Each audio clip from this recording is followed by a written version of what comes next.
Welcome back to the channel. I recently hit Demigod on my rogue and solos, so I decided to try out some builds I've never used before. I happened to loot a legendary Horseman's axe from the middle room in the Goblin caves, so I thought I would try making a build around it. To my surprise, it was a lot more viable than I was anticipating, and the build was actually really fun. But first, I'll show you how karma manifests in the caves. This guy was so confident that he let me heal the full while doing the yapping amount.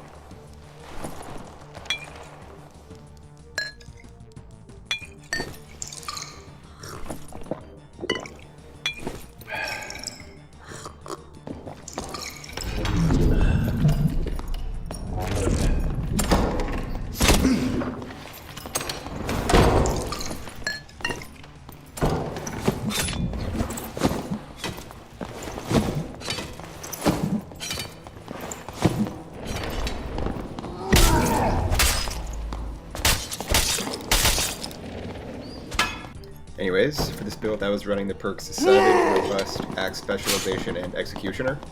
This build would probably be better with Potion Chugger or Iron Will instead of Executioner, but I was just trying to do maximum damage, so I went all in for the aggressive options.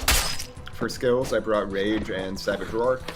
Rage is essential for chasing people down, and Savage Roar often makes the difference in melee versus melee fights. And of course, for weapons, I had the Horseman's axe and a lantern, and at least 6 Francesca.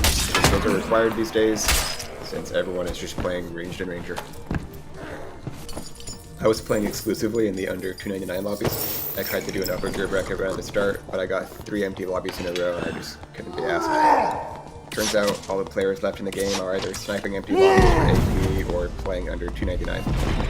This of course limits the gear you can bring in, but I was roughly shooting for 160 HP, 315 movement speed, 15 dex, and then just as much additional physical damage you can get.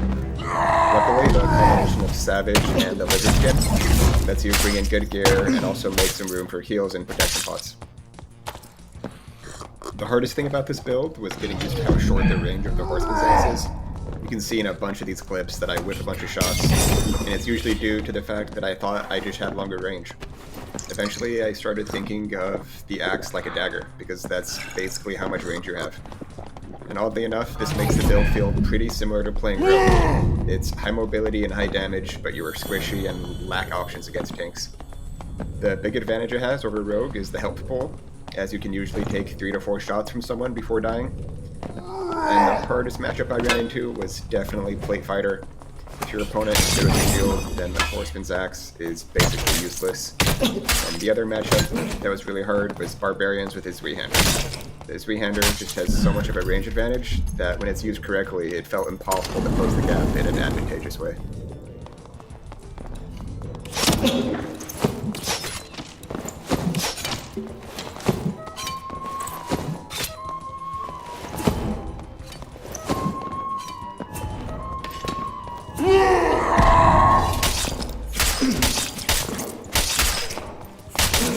I was mostly running into Slayer Fighters, other Barbarians, and Rogues. I see a lot less Warlocks and Wizards than I used to, which is another reason I decided to not run Iron Will. But I've also noticed a large increase in the amount of solo Rangers recently. And as you can see in this clip, if you can get anywhere close to them, you can just face tank all their shots and run them down with ease. And the only thing you have to think about is traps.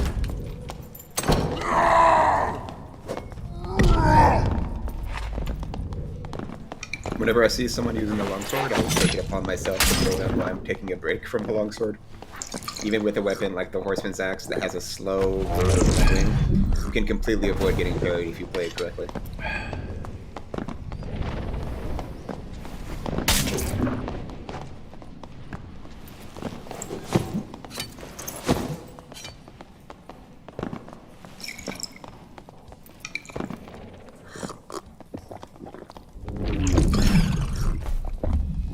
To be fair, I'm not sure why this guy decided to break some pots and let me heal in the middle of this fight though.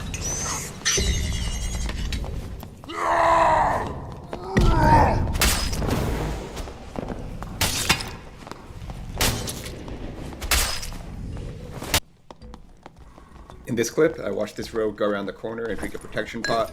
I do the same and assume that he has gone invisible somewhere around that corner.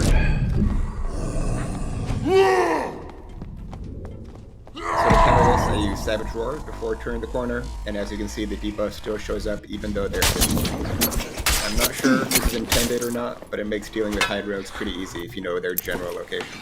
I think that's all I have to say for now, so let me know if you have any ideas for other sticker builds I could try, because I'll probably just be messing around with stuff like this for the rest of the wipe. Good luck out there, and take it easy.